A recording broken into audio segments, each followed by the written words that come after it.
누가복음 9장입니다.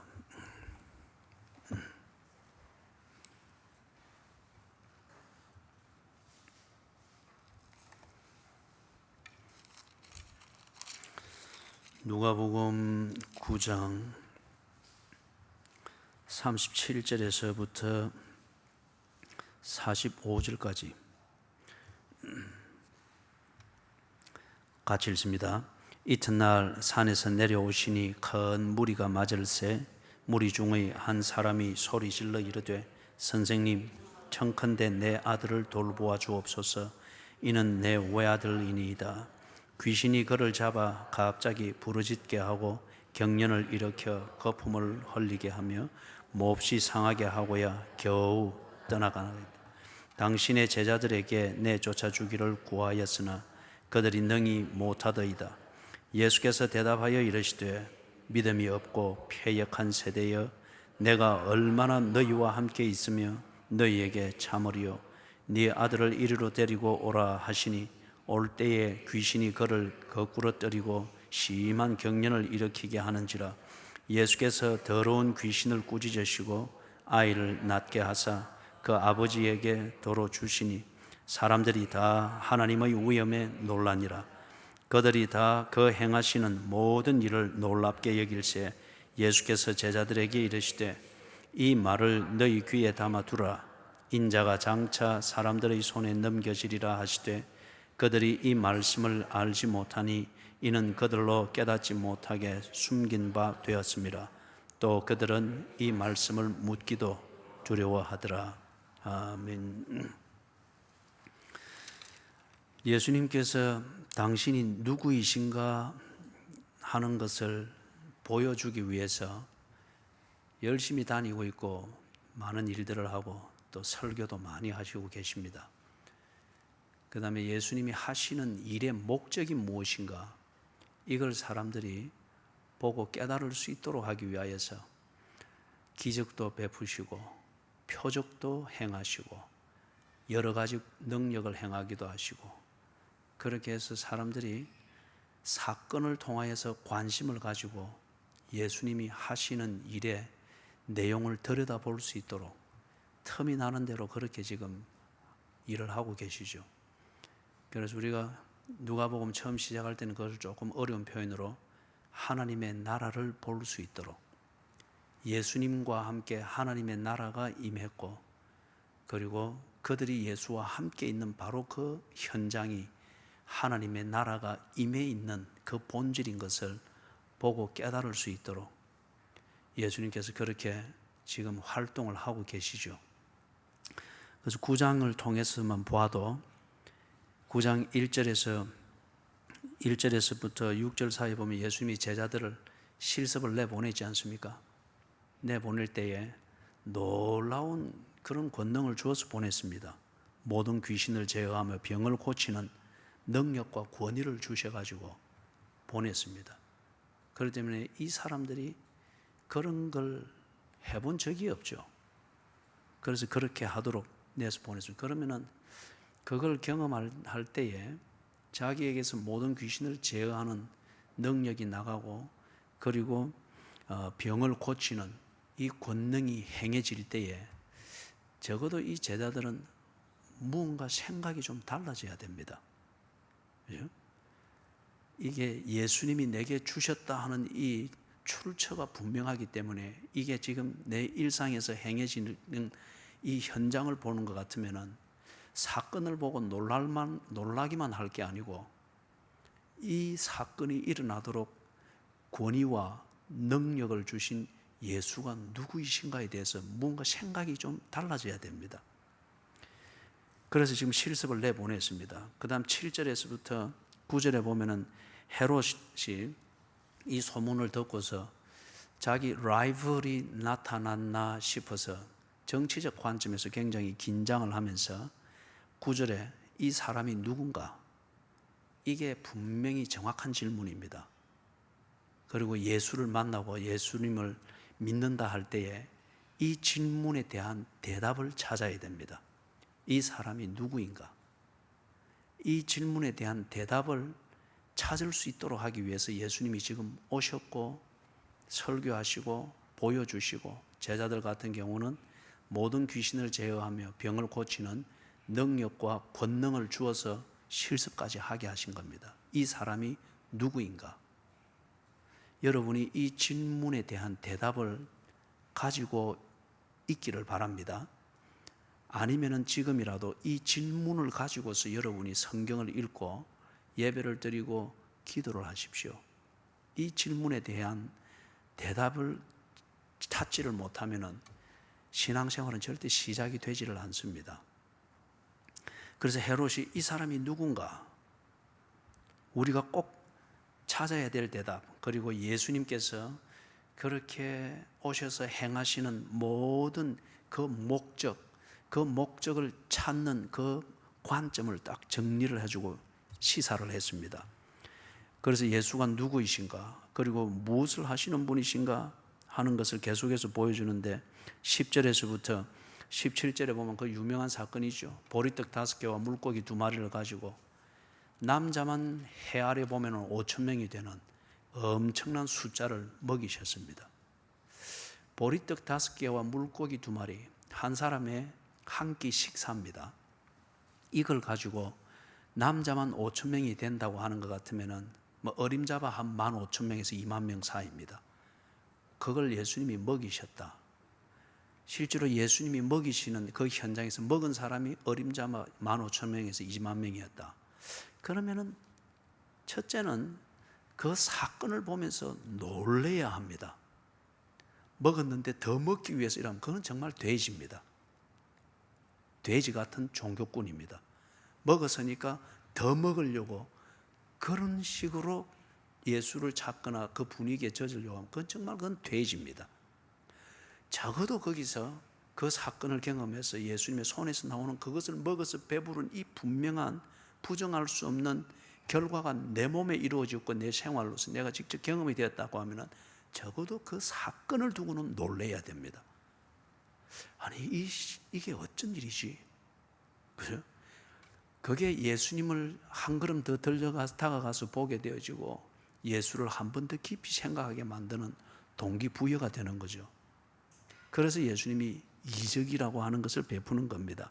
자, 그래서 오병이어의 이 사건을 통해서 이 사람이 누구인가, 이 관심을 가지게 만들고, 그리고 그 관심에 대한 대답을 찾도록 보여주었습니다. 엄청난 사건이었습니다.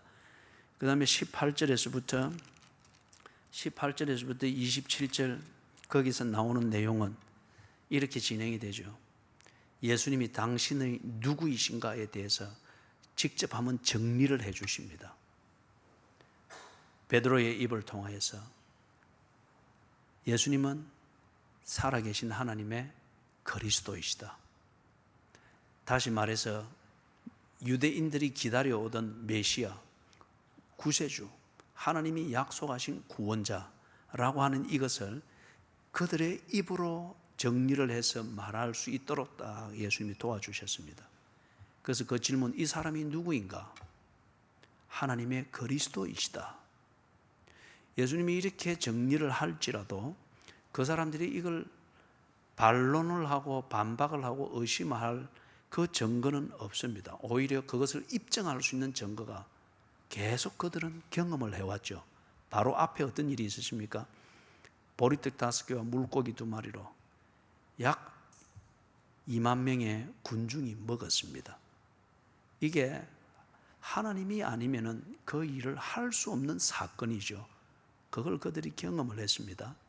그런 뒤에 바로 그 사건을 두고 관심을 가지고 놀라고 있는 그들에게 그 사건의 의미가 무엇인가를 예수님이 정리를 해 주신 거예요.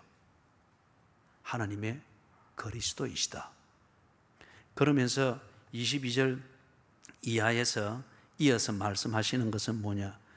바로 그 하나님의 그리스도인 예수를 믿는 것이 무엇인가 하는 것을 가르쳐 주셨습니다.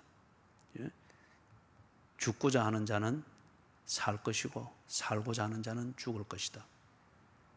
그런데 온 천하를 얻기 위하여서 예수를 믿는 것, 그거는 유대교를 믿는 종교 생활이나 똑같은 것이기 때문에 그거는 하나님의 그리스도인 예수를 제대로 모르고 제대로 믿는 것이 아니라는 거죠. 온 천하를 얻고도 그 목숨을 잃으면 무슨 소용이 있느냐. 이게 종교고 유대교이고, 그리고 지금 예수를 따라오고 예수와 함께 있는 제자들도 그렇거니와 군중들이 똑같은 사고방식을 가지고, 대상만 다를 뿐 똑같은 사고방식을 가지고 예수를 쫓아오고 있단 말이에요. 그래서 너희들의 입으로 정리했던 것처럼 예수가 하나님의 그리스도, 구원자이시고 곧 육신을 입고 온 하나님인 것을 너희들이 아는 것 같으면 이제 그를 믿어라. 믿는데 온 천하를 얻기 위하여서 믿는 종교 생활이 되지 말고, 그분이 하나님인 것을 믿으면 그분을 믿기 위해서 온 천하를 등질 수 있어야 된다는 거예요. 그래 하면은 구원자이신 예수가 너희에게 있어야 될 천하를 주실 것이라는 겁니다. 예수를 믿는 것이 무엇인지, 신앙이 무엇인지 그걸 한번 딱 정리해서 가르쳐 주셨습니다. 그 다음에 나타난 게 변화산 사건이죠. 28절에서부터 36절. 이 사람이 누구인가? 그걸 표적을 통해서 보여주었고, 이적을 통해서 보여주었고, 예수님이 가르쳐서 정리하도록 해주었고, 설교를 통해서 논리적으로도 정리하고 경험했던 사건이 이런 의미구나 하는 것을 확정할 수 있도록 설교라고 하는 논리를 통하여서도 정리할 수 있도록 해주셨습니다. 그런 다음 28절에서 36절 변화선 사건에서는 보게 하셨습니다. 전혀 다른 차원에서, 신령한 그 영의 차원에서 예수의 본질을 보게 했습니다. 그래서 지난 수요일 날 우리가 봤죠. 모세와 엘리야가 나타나서 예수님이 함께 대화를 하고 있었습니다. 왜 하필이면 모세와 엘리야입니까? 모세는 무엇이 참된 길인가를 알려주는 그 방향 표시와 같고 이정표와 같은 그 율법을 우리에게 전해준 사람이죠. 그렇기 때문에 율법 자체가 길이 아닙니다. 율법은 길이 어디에 있는가, 어느 방향으로 가야 되는가를 가르쳐주는 그런 표지판과 같은 역할이죠. 그래서 갈라디아서에서는 몽학 선생이라고 그렇게 했죠. 그래서 그걸 대표하는 게 모세다 말이에요. 그 다음에 진리가 무엇인가? 진리는 하나님의 뜻이라는 거죠. 하나님의 뜻, 하나님의 마음에 품은 것, 그것을 알고 그것을 지키는 것이 진리라는 겁니다. 하나님의 말씀, 이 하나님의 뜻을 캄캄한 암흑기를 맞이하고 있던 그 이스라엘에 선포하고 나타냈던 선지자 시대를 열었던 첫 사람이 누구인가? 엘리야입니다. 선지자의 전형이죠. 그래서 선지자는 하나님의 뜻을 드러내고 하나님의 뜻을 생각하게 하는 그 일을 하는 사람들이 선지자들이었죠. 그래서 그 선지자들의 가장 시작이, 원조가 엘리야이고 선지 시대를 열었던 사람이 또한 엘리야입니다. 그렇기 때문에 길이고 진리이고, 그 다음에 참된 길과 참된 진리일 것 같으면 거기에는 반드시 어떤 열매가 있어야 됩니까? 생명이 있어야 됩니다. 생명이 없는 진리, 그거는 철학의 이론일 뿐입니다. 생명에 이르지 못하는 그 길, 그거는 구도행위고 수양일 뿐입니다. 도덕일 뿐입니다. 참된 길, 참된 진리는 뭐냐? 생명에 이르게 하고 생명을 소유하게 하는 겁니다. 그런데 그 생명이 영생이라 그렇게 말하죠. 그래서 예수님께서 그 생명에 이르는 길, 그리고 그 생명을 깨닫게 하고 그 생명을 소유하게 하는 하나님의 뜻인 진리를 나타내고, 그리고 그 길대로, 그 진리대로 생명으로 완성을 하시는 분이시더란 말이에요. 이걸 보고 알 수 있도록 하기 위하여 그림자와 같은 사건을 몇 번을 지금 보여주고 있잖아요. 죽어 나가는 자를 한마디로 일으키시고, 병들어 살아서나 죽은 자처럼 지내는 걸 일어나라 하니 일어나시고, 생명을 주관하는 분이라고 하는 것을, 생물학적 생명을 주관하는 걸 통하여서 보고 생각하게 해주셨습니다. 그리고 지금 여기에서 그 진정한 차원에서 차원에서 지금 이것을 제자들로 하여금 보게 한 거예요. 길이고 진리고 생명이시다. 이것을 통치하고 그래서 생명을 만들어내는 그분이 진정한 왕이지 않습니까? 진정한 왕. 진정한 왕은 백성들에게 목적에 이르는 길을 안내해 주고, 그리고 그들로 하여금 생명을 얻게 하는, 지켜야 되는 진리를 분명하게 안내해 주고, 그리고 생명을 보장해 주는 게 참된 왕입니다. 그 참된 왕, 그분이 지금 예수인 것을 이 변화산에서 이 세 명의 제자들로 하여금 보게 한 거죠. 그래서 그 전날에 예수님이 그 제자들한테 그랬지 않습니까? 마태복음의 표현은 그렇죠. 내가 왕권을 가지고 오는 것을 너희들이 볼 것이니라. 왕권을 가지고 여기에 오셨습니다. 문제는 이걸 보고 있는 제자들이 사건을 보고 놀랄 뿐 그 사건이 품고 있는 계시의 의미를 깨닫지 못하는 이게 문제입니다. 그렇기 때문에 너희가 오늘 본 것을 아무에게도 말하지 말라는 거예요. 자, 그런 다음에 오늘 읽었던 이 본문입니다. 이 본문에서 이제 변화산에서 내려왔습니다. 내려오니까 지금 좀 소동이 일어났습니다. 37절에서부터 45절, 특별히 37절에서부터 43절에 나오는 그 지금 사건입니다. 지금 여기 귀신 들린 아이인데, 귀신 들린 이 현상이 지금 나타나는 것은 간질병 현상으로 나타나는 게 분명합니다. 대부분의 학자들이 지금 그렇게 보는 겁니다. 그래서 이 아들을 데리고 아버지가 왔습니다. 와서 예수의 소문을 듣고 왔죠. 그런데 보니까 예수님은 지금 그 자리에 안 계시고 9명의 제자들이 있고 예수님을 구경하기 위해서 온 많은 무리들이 있습니다. 그래서 이 간질병 앓고 있는 아들을 데리고 9명 제자에게 가서 고쳐주십시오. 그런데 이 제자들이 못 고칩니다. 시도 자체를 못합니다. 그냥 우왕좌왕. 예를 들면 뭐 우리 처음 방문객 오면은 저기 눈에 띄는 책 가져다가 갖다 주고, 뭐 또는 옆에 앉아주고, 뭐 이리 돌아봐서 관심 봐주고, 그것뿐이에요. 그것뿐이에요. 이 제자들이 지금 더 이상 아무것도 못하고 있는 거예요. 예수의 제자라는 이 이름만 있지, 예수의 제자, 예수의 제자로 인정하고 예수의 제자이면 당연히 할 수 있는 것이라 믿고 병고침이 필요한 이 아이를 데리고 가서 그렇게 부탁을 하는데 아무것도 못하고 있습니다. 자, 이걸 보고서 예수님이 떡 내려오니까 이 아이의 아버지가 예수님께 와서 40절에 당신의 제자들에게 내쫓아 주기를 구하였으나 그들이 능히 못하더이다. 자, 이리 되니까 마가복음의 이 상황이 보다 좀 적나라하게 자세하게 정리가 되어 있습니다. 당신의 제자들이 이걸 뭐하는데 비아냥거림의 대상이 되어버린 거예요. 예수님마저도 비아냥거림의 대상이 되어지고, 우리 표현으로 말하면 아유, 교회가 별거 아니네. 그래도 무당 찾아가면 분위기라도 잡고 뭔가 흉내라도 내는데 이 교회는 뭐 아무것도 아니네. 뭐 밥 먹고 가라고 하는 거 식당 분위기 외에는 다른 게 아무것도 없네. 예수 믿으면 뭐하노? 그런 식이에요. 그런 식으로 돼버린 거예요. 그러니까 예수님께서 41절에 거룩한 분노를 바랍니다. 예수께서 41절 같이 읽습니다. 예수께서 대답하여 이르시되 믿음이 없고 패역한 세대여, 내가 얼마나 너희와 함께 있으며 너희에게 참으리요. 요까지만. 거기서 패역하다고 하는 것은 다른 표현으로 완고하다 하는 것으로 표현해야 됩니다. 완악하다. 그렇게 여러분이 바꿔 이해를 해도 됩니다. 완악하다. 그죠?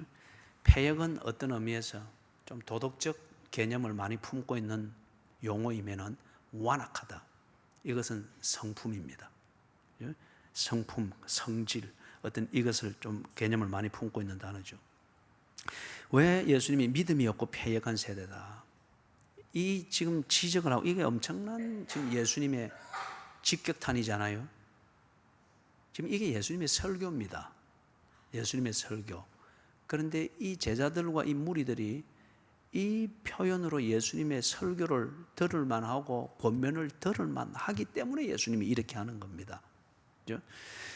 그런데 왜 1차적으로는 이 제자들이죠. 왜 이 제자들이 믿음이 없고 패역한 세대로 지적을 받아야 되느냐? 여기서 말하는 믿음이 지금 여러 단계입니다. 그런데 이 제자들이 지금 예수님의 본질에 대해서는 모릅니다. 그 다음에 이 제자들이 예수님이 행하는 그 사건들의 의미를 모릅니다. 그것 때문에 지금 예수와 함께 있고 예수님을 믿는다, 그건 아니에요. 그러나 예수의 이르는 사건에 대해서는 그들이 관심을 가지고 있고 그게 예수가 한 일이라고 하는 것을 믿습니다. 그리고 그것에 대해서 연장선상에서 막연하지만 기대감이 있습니다. 그게 그들의 믿음의 내용입니다. 그런데 문제는 지금 이 9명의 제자가 예수님과 함께 있었습니까? 아니면 예수님이 없는 상태에 있었습니까? 예수님은 산에 계시고 이들은 산 밑에 따로 있습니다. 이게 무슨 말이냐 하면은 이 사람들이 예수님과 함께 있을 때에는, 그리고 예수님이 하는 일을 보고 할 때에는 그 정도의 믿음도 있고 뭐 그리 합니다. 그런데 예수님이 안 보이면은 믿음도 그나마 그 정도의 믿음도 없는 거예요. 쉽게 말하면은 교회 와서 예배를 드리고 이리 할 때는 어느 정도 믿음이 있는 것 같고 교인 같습니다.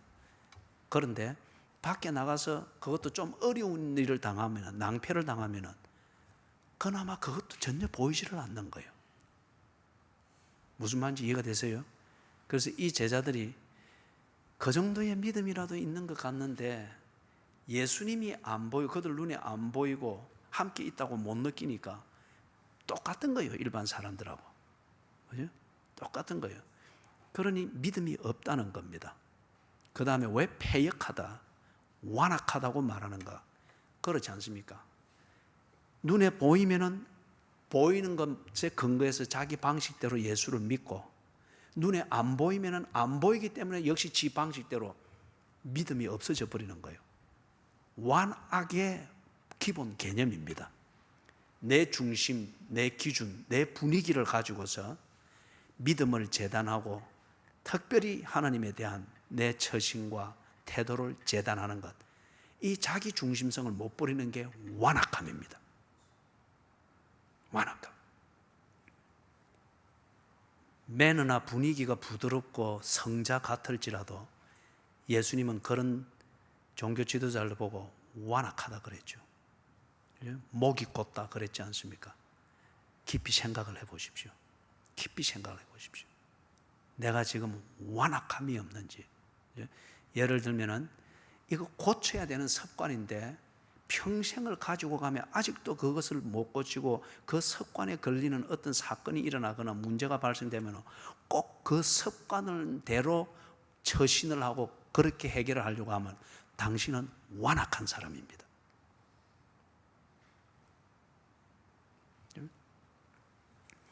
그래서 이 제자들이 예수가 보이면은 자기 방식대로 사건 정도는 믿어주고, 자기들의 느낌에서 예수와 멀어져 있고 안 보인다 싶으면은 또 자기 방식대로 예수고 뭐고 온데 간 데가 없는 거예요. 그래서 믿음이 없고 패역한 세대예요.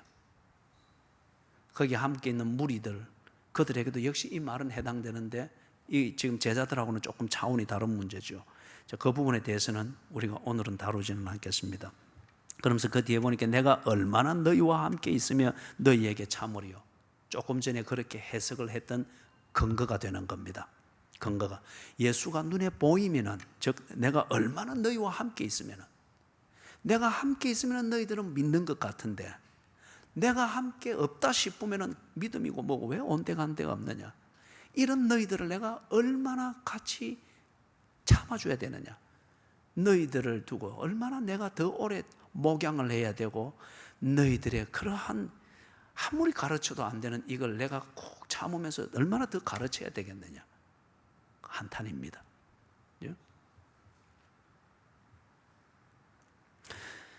자, 그런 다음에 예수님이 보여준 네 아들을 이리로 데리고 오라. 그러니 42절에 올 때에 난리가 났습니다. 귀신이 거꾸로 떨리고 그죠? 난리가 났습니다. 그런데 예수님께서 그 중간에 예수께서 더러운 귀신을 꾸짖으시고 아이를 낫게 하사 그 아버지에게 도로 주시니 예수께서 더러운 귀신을 꾸짖으시고, 더러운 귀신은 살살 타이르고 설득하고 타협을 만들고 그렇게 다루는 적이 없습니다. 더러운 귀신을 다루는 성경의 모든 사례는 꾸짖었습니다. 그리고 긴 말이 없었습니다. 한마디였습니다. 나가라! 떠나가라! 예? 그래서 귀신을 보고 불법을 행하는 자라 그랬잖아요. 그죠? 불법을 행하는 자는 명령하여 쫓아내는 것입니다. 예? 명령하여 쫓아내는 것이다. 그렇기 때문에 여러분, 모든 완악함이 귀신 들림과 관련이 되는 것은 아닙니다. 그러나 어떤 완악함은 귀신의 장난의 현상일 수 있습니다. 그 완악함이라고 하는 게 꼭 폭력을 행하고 이게 아니고, 아까 내가 설명했죠, 그죠? 그 바리새인들이나 서기관들이 얼마나 매너가 부드럽고 매너만 보면 성자들입니다. 그런데 그들은 꼭 자기 생각대로 했습니다. 그리고 자기 방식대로 했고, 어떤 문제를 부닥치면 자기 습관대로 했습니다. 그렇기 때문에 절대 성경을 줄줄 외웠지만은 성경을 주신 하나님의 뜻은 모르는 사람들이었고, 그걸 알 필요도 없는 사람들이었습니다. 성경을 이용해서 자기의 생각대로 하는 사람들은 완악한 사람들이었기 때문에. 그렇기 때문에 여러분이 이런 걸 못 고치고 있다, 귀신 들렸을 수 있습니다. 다 그런 건 아니에요. 귀신 들려서 지배를 받는 게 꼭 거품을 붓고 눈이 흰자가 돌아가고 꼭 그렇게만 나타나는 게 아니에요. 예? 귀신 들린 자의 소리 중에 어떤 소리는 얼마나 부드럽고 감미로운지 몰라요. 예? 살살살 거리면서인지 몰라요. 예수 그리스도의 이름으로 명하노니 불법적으로 들어가 있는 귀신은 그 집에서 나올지어다, 떠나갈지어다.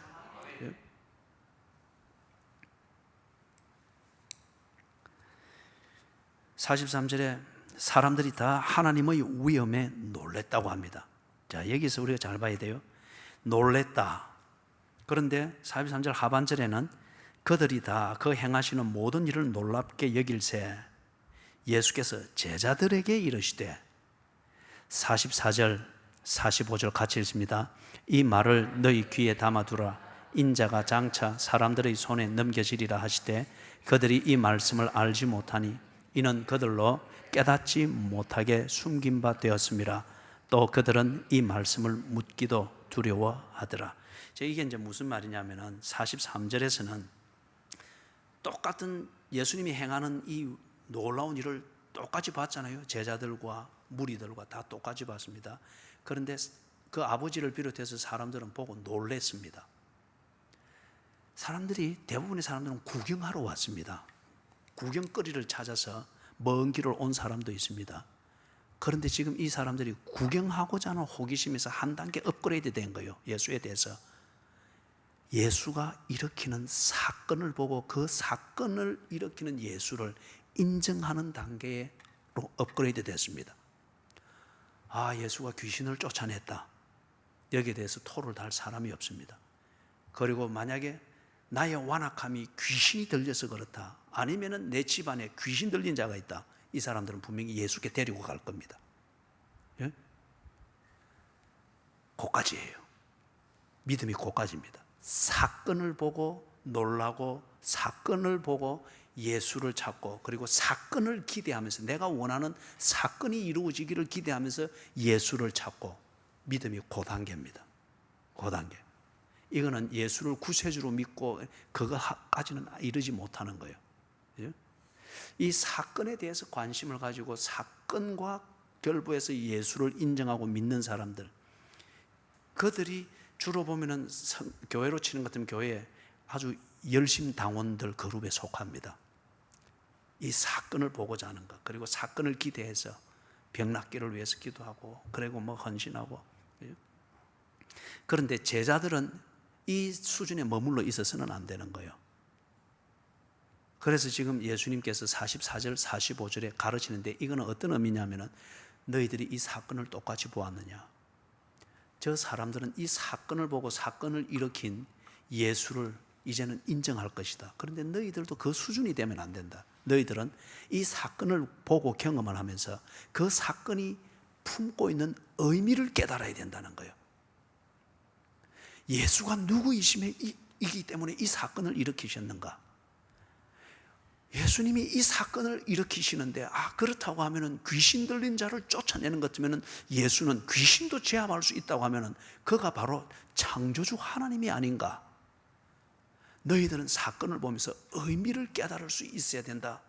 여기까지 너희들은 나아가야 되고 준비가 돼야 된다. 그걸 지금 말씀을 하는 거예요.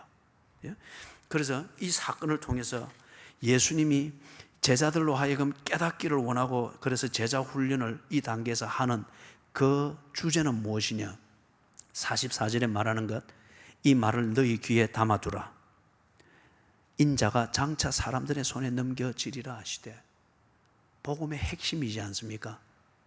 그런데 이 의미를 깨달아야 되는데 제자들이 그걸 모르는 거예요. 왜? 45절에 그들이 이 말씀을 알지 못하니 이는 그들로 깨닫지 못하게 숨긴 바 되었습니다. 이게 예수님이 이게 성경이란다. 그런데 너희들은 모르지, 약오르지, 이게 아니고 예수님은 그들이 알아듣도록 설교했습니다. 알아들어야 할 내용을 그리고 그들의 눈높이에서 설교했습니다. 이들이 문법은 알아듣습니다. 그 다음에 낱말도 알아듣습니다. 그렇게 말하는 예수님의 분위기도 뭔가 느낍니다. 그리고 그 말의 심각성이라고 하는 이 어떤 커뮤니케이션의 분위기도 뭔가 감지를 하면서 뭔가가 있는데 하는 것을 느낄 그게 커뮤니케이션은 지금 그들 눈높이에서 완벽히 됩니다. 그런데 문제는 앞에서 믿음이 없고 패역한 세대라고 했지 않습니까? 완악하니까 문법도 알아듣고 낱말도 알아듣고 문장도 알아듣고 전체 흘러가는 논리의 구조도 알아듣는데 픽픽거리는 거예요. 그런 게 어디 있어? 그게 무슨 말이야? 그런 허무맹랑한 얘기가 어디 있어? 그런 식이 되는 거예요. 그죠? 낱말을 못 알아들어서 지금 이게 그들에게 감추어진 게 아니에요. 예수님이 설교하는 이 문법이 어려워서 그들이 지금 못 알아듣는 게 아니에요. 그 다음에 이 전체 흐르는 논리가 이들이 못 알아들을 정도로 4차원의 논리를 쓰기 때문에 이들이 못 알아듣는 게 아니에요. 완악하기 때문에. 눈에 눈꺼풀이 씌었기 때문에. 그렇기 때문에 제가 만 4년 동안을 졸지 말라고 그렇게 이야기를 한 거예요. 그죠? 눈을 부릅뜨고 집중하여 들어보라고요. 생과음을 질러서 못 알아듣는 건지 내가 완악해서 못 알아듣는 건지 대반한 판명이 딱 난단 말이에요. 그죠? 그래서 지금 이 전 세계적으로 반기독교 운동하는 사람들이 얼마나 악을 부리는지 몰라요. 완악한지 몰라요. 아주 뛰어난 학자에서부터 일자 무식쟁이에 이르기까지 예수라고 하면 막 치를 떨면서 반대를 하고 그래 한단 말이에요. 그들이 성경을 알고 그리 하느냐? 문법과 글과 논리와 구조는 훤히 알고 있습니다. 그러나 그 문법과 구조와 글과 분위기를 통해서 전달하고자 하는 예수님의 의도, 이것에 대해서는 들으려고 하지 않습니다. 그냥 그런 게 어디 있어? 그들에게 감추어져 버렸습니다. 감추어진 카텐이나 벽은 예수가 만든 게 아니고 그들의 완악함이었어요. 그들의 완악함. 설교는 할 수만 있는 대로 모든 사람이 알아듣도록 해야 됩니다. 그러나 이거는 어느 설교자도 완벽하게 하지를 못합니다. 완벽하게 하지를 못해요. 그러나 최선을 다할 뿐이에요.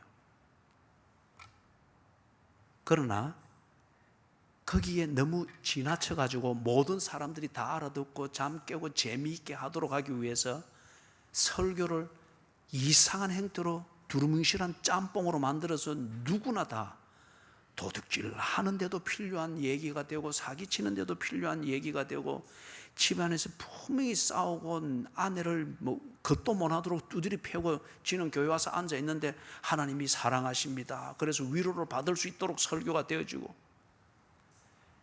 그런 설교를 예수님이 한 적이 없습니다. 하나님이 세상을 이처럼 사랑하시되, 그거는 도둑놈이 도둑질하면서도 하나님의 사랑을 받을 수 있다는 그 얘기가 아니에요.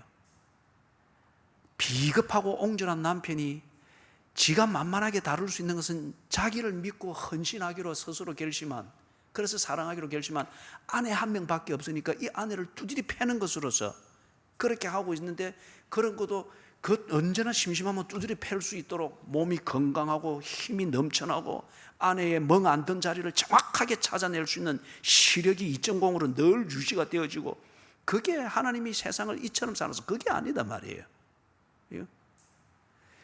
예수님이 할 수만 있는 대로 이 복음을 모든 사람이 들을 수 있도록, 그리고 완악함 이것만 빼면은 예수님의 입장에 서서 오병이어로 기적을 베풀어 주시고 이 귀신 들린 자를 고쳐 주시는 이 예수님이 이 사람이 누군가 하는 이 관점에만 서서 예수님이 하는 말을 들어도 그 의도가 보일 수 있을 정도로 보여주었단 말이에요.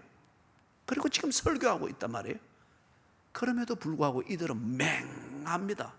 그거는 완악하기 때문에. 예를 들면 이 제자들은 바로 그 뒤에 나옵니다만은, 이 지금 내가 좀 크게 되어야 되는데 예수님이 언제 내한테 눈길을 줄까? 요 관심만 가지고서 지금 이게 들으니까 인자가 고난을 받고 죽임을 당할 것이다 할 때에 전혀 지 관심하고는 상관없는 거기 때문에 이처럼 쉬운 말이 어디 있어요?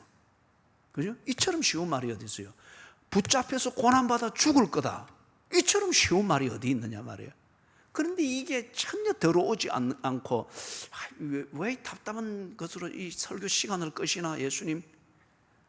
완악하기 때문에. 바로 뒤에 나오는 것, 누가 크고 큰가, 서로 크고자 하는, 그걸 위해서 예수님이 내한테 눈길 한번 주기를 원하고 내 이름 한번 불러주기를 원하는 그 관심에만 가지고서 예수의 설교를 드리니까 이 땅에 오셔서 그들의 눈높이에서 귀에 대고 말해줘도 이들은 모든 게 어려운 거예요. 어려운 거예요. 그래서 여러분, 오늘 여기까지만 하는데, 성경이 깨달아지지 아니한다, 예배가 어렵다, 또는 여러분들이 성경을 읽고 묵상을 하고 할 때에 그런 말이 어렵다 이럴 때에, 또는 교회 설교를 들을 때에 어렵다 이래 할 때, 쌍방으로서 여러분이 크로스 체킹을 하십시오. 하나는 정말 설교가 어려운가? 그러면은 설교자와 대화를 하십시오. 대화를 하십시오. 이런 게 있던데, 지난주에 어느 한 젊은이가, 우리 교회 교인은 아닙니다만은 제가 했던 지난 설교들을 듣고 읽으면서, 그래 자세히 읽고 두 번, 세 번 안 읽으면은 이게 무슨 말인지 모를 정도로 어렵습니다. 그러면서 어느 한 부분에서 이야기하기를, 어떤 설교는 이 일관성이 없습니다, 그러는 거예요. 그래서 표현이 어렵다 하고 그거는 이해가 되는데, 일관성이 없다는 이거는 뭔가를 지금 잘못 읽고 있는 거예요. 그래서 내가 그거 가지고 오라 그랬습니다. 그거 가지고 우리가 이야기를 하십시다. 그렇게 해서 그분이 그 말이 진지하게 읽고 진지한 생각으로 말했으면 가지고 오겠죠. 그러면 내가 이렇게 정리를 해줄 수가 있단 말이에요. 대화를 해야 됩니다. 대화를. 어렵다, 그렇기 때문에 내가 못 알아듣고 복음을 모른다, 신앙이 안 자란다, 설교자와 대화를 하십시오. 엉뚱한 사람에게 자꾸 이리 오늘 설교했지, 네 알아듣게, 그러지 말고, 그죠? 그러면 그게 썬뿌리가 만들어집니다. 그런 걸 몸에 익혀서는 안 돼요. 설교자와 직접 대화하고, 아니면은 그것을 대화할 수 있는 사람과 정상적으로 대화를 하면서 그렇게 풀도록 하세요. 아니면은 당신의 완악함이 눈에 씌었을 수 있습니다. 그럴 때는 모든 게 다 어렵습니다.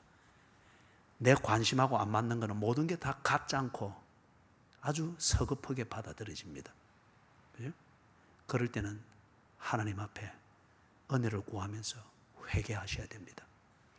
아니면 여러분 그 완악함이 귀신의 장난일 수 있습니다. 귀신이 꼭 거품을 물게만 만드는 게 아니고 귀신이 여러분을 한없이 졸게 만들 수 있어요. 귀신이 여러분을 언제나 여러분의 선입관을 가지고 딱 그런 부분 그 지점에 가면은 자기 판단을 가지고 자기 생각을 가지고 이래 이제 요리하고 판단하고 이래 저기 가면서 그렇게 설교 시간에 이래 혼자 다 머릿속 장난을 하고 있는 그런 사람들이 아주 많아요. 귀신이 하는 주된 일이 뭐예요? 하나님을 듣지 못하도록 만드는 겁니다. 듣지 못. 믿음은 들음에서 난다 하잖아요. 그렇기 때문에 귀신이 하는 주된 장난 초점은 듣지 못하도록 하는 거예요.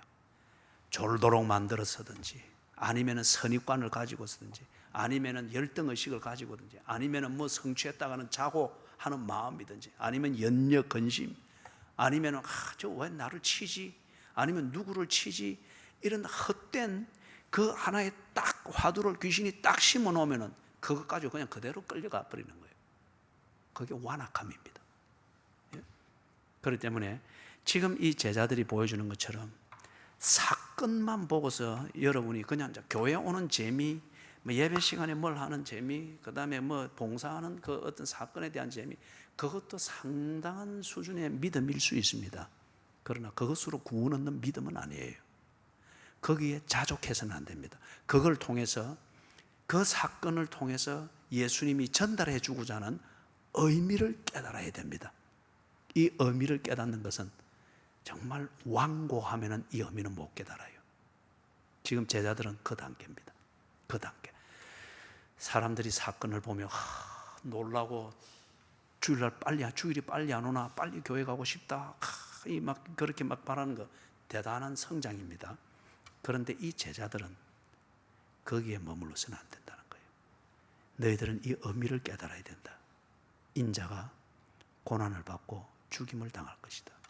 그런데 완악한 이 제자들이 이 말이 무슨 말인지 도무지 알지를 못하고 바로 뒤에서 보는 것처럼 크게 되고자 하는 것, 이 관심만 가지고 있으니 이 설교하는 예수님이 참 지겹게 여겨지는 거예요. 기도하십시다. 주여,